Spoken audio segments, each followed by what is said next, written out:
Assalamualaikum warahmatullahi wabarakatuh. Sampurasun. Sawatara informasi ngeunaan banjir letak Sumedang baris dirugikeun dina pidangan warta danget ieu.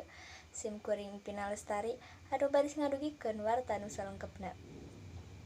Pamirsa, hujan gede anu ngaguyur daerah Sumedang, Jawa Barat nyababkeun banjir letak di Desa Cisempur, Kecamatan Jatinangor. Salain nutup jalan, letak oge asup ka imah-imah warga. Babarengan warga Desa Cisempur Kecamatan Jatinangor Sumedang ngabersihan tumpukan letak anu nutup jalan. Salain tumpukan letak anu nutup jalan panghubung antar kacamatan, banjir letak anu disababkeun ku hujan gede oge asup ka imah-imah warga. Warga oge kudu daek digawe pikeun ngabersihan imah tina dedeg letak anu dibawa. Warga nuduh banjir anu nyangking material letak ieu kusabab ayana pangwangunan parumahan di daerahna.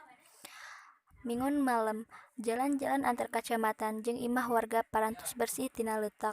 Warga ngaharepkeun pamarentah tiasa masihan solusi janten kajadian anu sami teu kajadian deui.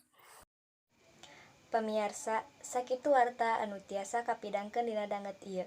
Sim kuring Pina Lestari, seja amit mundur amit mungkur. Wassalamualaikum warahmatullahi wabarakatuh.